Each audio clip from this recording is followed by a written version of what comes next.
Okay, so a long time ago, I had this question rumbling in my head. Actually, 4 years. How do you top Mission Impossible Ghost Protocol? The answer? Mission Impossible Rogue Nation.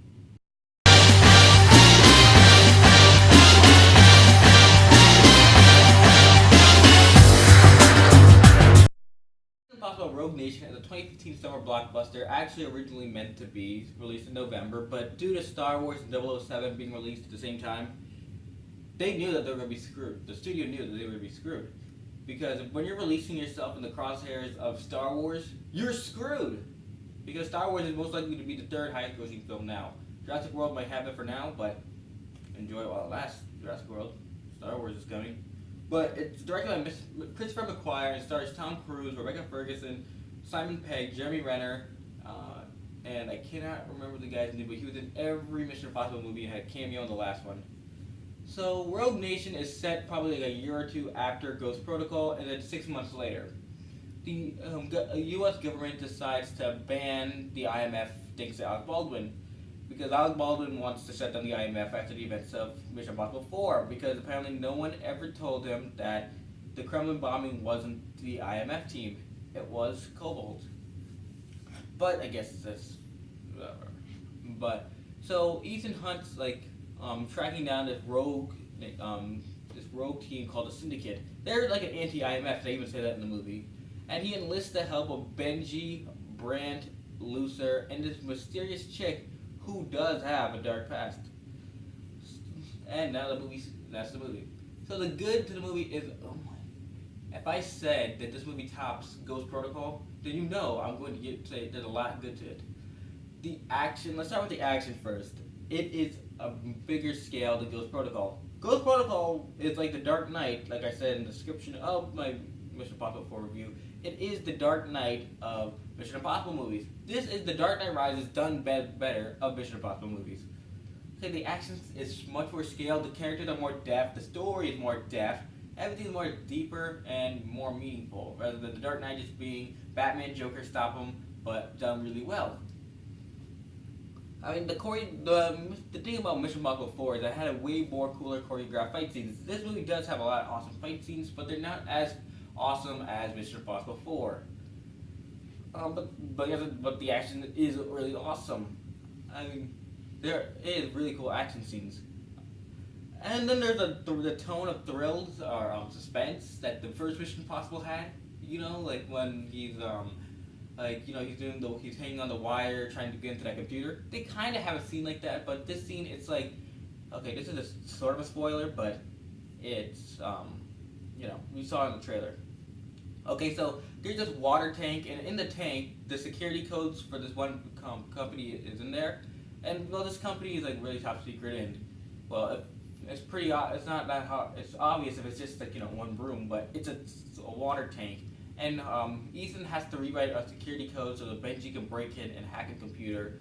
So he has to jump into a water tank for 3 minutes and without an oxygen tank, because if he does have an oxygen tank, then the security will, activate. And I was on the edge of my seat, just wondering how the hell is he going to get through this. Seriously, you are on the edge of your seat, and when this stuff happens in that scene, you about to jump out of your seat or scream. That's how epic that this scene was.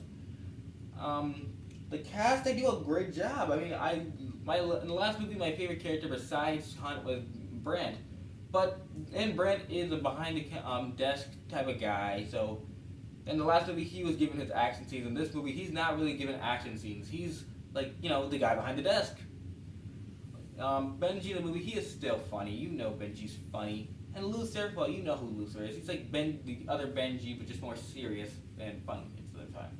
But Rebecca Ferguson's character, I was confused by her, and not only that, but she is probably like one of the best action females of this year. Next to Furiosa, if you want to count Gazelle from Kingsman, but she's not the hero, she's the villain. Or Black Widow, Scarlet Witch, whatever. But dang, this girl, she had a deep past. She's working for 2 organizations, the Syndicate and someone else. And when she's helping Hunt, she has to leave midway just so she can go retrieve to get the intel to the syndicate and the other person that she's working for. And it is a lot confusing. Really, it is. And you also keep asking yourself, why does Hunt continue to help her? But let's see what else. The stunts of this movie are top notch. They're not better than Ghost Protocol because Ghost Protocol was like the textbook on stunts. When you had Tom Cruise climbing the world's tallest building, this movie you have Tom Cruise hanging on the side of a plane in air. But that scene wasn't really long lasting. It was just like pretty much for like a minute or so. Whereas the scene where he's climbing the tower, like probably a good 4 or 5 minutes. There are bads in this movie too, you know. Like the bad is like, and the fourth Mission Impossible, Ghost Protocol. Sorry, I lost train of thought. They had the scene like in the opening, the credits, where it's like the fuse and like they're going through the events of the movie and stuff. And this movie, they don't do that. Instead, they just go back to the originals, where it's just like the Mission Impossible sign. It's like, I kind of was like, I'm hoping you guys would top Ghost Protocol's opening credits. But I guess Ghost Protocol, in some instances, cannot be topped.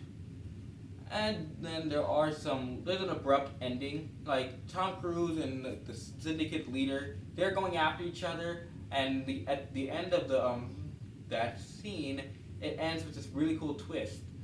But before the twist, it's just Ethan Hunt running away as this guy has a gun, or gun at times, a gun at not, sometimes not at times. I wanted there to be like a fight scene between the two, and then Cruise leads him to that trap. But there was none of that. So that was kind of a letdown for me.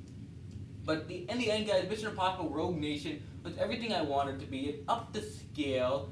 The cast was phenomenal. The action scenes were thrilling. Everything about it was thrilling and suspenseful. Was everything that Jack Reacher wasn't. Because Jack Reacher was a thrilling action movie. Jack Reacher did not do that. And why do I say that? Because Christopher McQuarrie directed Jack Reacher. Jack Reacher was just not that thrilling or action-packed. And this movie is like Christopher McQuarrie's redemption. So, you know that I'm going to give this movie, 100% A. I mean, yeah, there's those 2 points that I just said, but, you know, I'll let it slide. Because I was on the edge of my seat, I left the theater with a big smile on my face, and I went home, and I just popped in the first Mission Impossible into my Blu-ray player. So Mission Impossible Rogue Nation, have you seen it? What do you guys think? Do you guys think it upped the scale from Ghost Protocol, or do you guys still think that Ghost Protocol is the best out of all of them? Do you think that Jeremy Renner could replace Tom Cruise? Whatever you think about Mission Impossible, just always place it in the comment section below. And as always, like, comment, subscribe. And this message will destruct in 5 seconds.